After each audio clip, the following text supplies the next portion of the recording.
You see the headline. You know how this goes. Let's get into it. The House passed legislation Tuesday to avert a partial government shutdown and fund federal agencies through September, providing critical momentum as the measure now moves to the Senate, where bipartisan support will be needed to get it over the finish line. Republicans needed overwhelming support from their members to pass the funding measure, and they got it in the 217 to 213 House vote. In the Senate, they'll need support from at least 8 Democrats to get the bill to Donald Trump's desk. It's one of the biggest legislative tests so far of the Republican president's second term, prompting Vice President J.D. Vance to visit Capitol Hill on Tuesday morning to rally support. Who the fuck is he? You know what? I guess. Speaker Mike Johnson moved ahead on the bill, essentially daring Democrats to oppose it and risk a shutdown that would begin Saturday if lawmakers fail to act on the continuing resolution, often referred to by lawmakers as a CR. Here's the thing. Republicans, you can't talk big shit about having the numbers and not needing anybody else to turn around and try to slyly manipulate them into being on your side. Also, you cannot keep putting bullshit into bills to then, when the public is like, we don't like this, blame it on the Democrats. You're supposed to be on Capitol Hill to do what's best for the people, not your ego. There are more than just Republicans that vote in the United States. And the more you keep trying to lie and placate to them, you're going to see how quickly you lose power. Because none of this, especially the rhetoric, is going well with Republican children. You know that, right? Okay. Here's the bottom line. If congressional Democrats refuse to support this clean CR, they will be responsible for every troop who misses a paycheck, for every flight delay from reduced staffing at TSA, for every negative consequence that comes from shutting down the government, Johnson said. That's not really a threat when Elon Musk is working diligently to shut the government down himself. You can fund it all you want.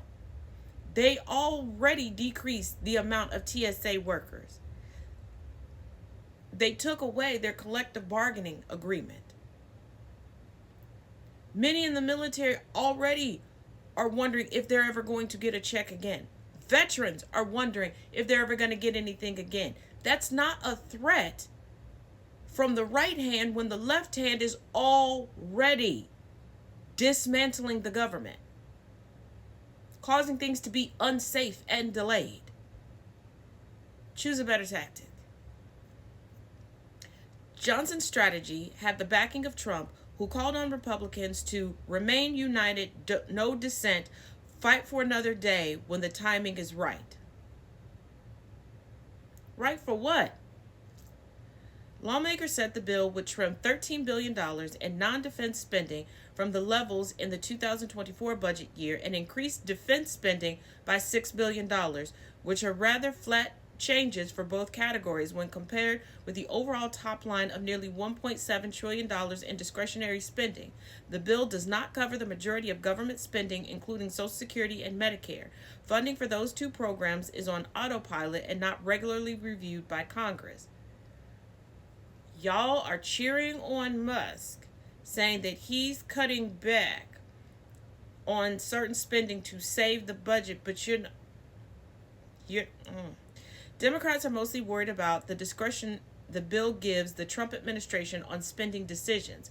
They are already alarmed by the administration's effort to make major cuts through the Department of Government Efficiency, run by billionaire Trump advisor Elon Musk, and they say the spending bill will fuel that effort. And it will. Spending bills typically come with specific funding directives or key programs, but hundreds of those directives fall away under the legislation, so the administration will have more leeway to reshape priorities.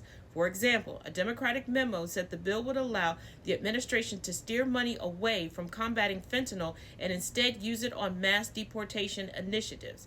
This is not a clean CR. This bill is a blank check, said Representative Rosa DeLauro of Connecticut, the top Democrat on the House Appropriations Committee. It's a blank check for Elon Musk and President Trump. Representative Tom Cole, the Republican chairman of the House Appropriations Committee, acknowledged the continuing resolution was not the outcome he sought, but said it was time to end the cycle of short-term funding extensions. This will be the third in recent months. He blamed Democrats for trying to rein in Trump's authority on spending. He's blaming Congress for doing their job, but only the Democrats in Congress for doing their job.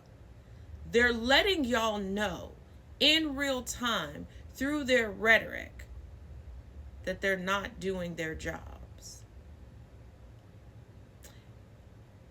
And they essentially want a King Trump. You need to ask if your representation on Capitol Hill is a Republican.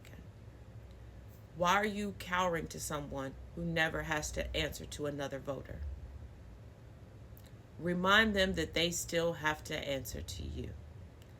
And let them know expeditiously how you feel about this. Clean CR.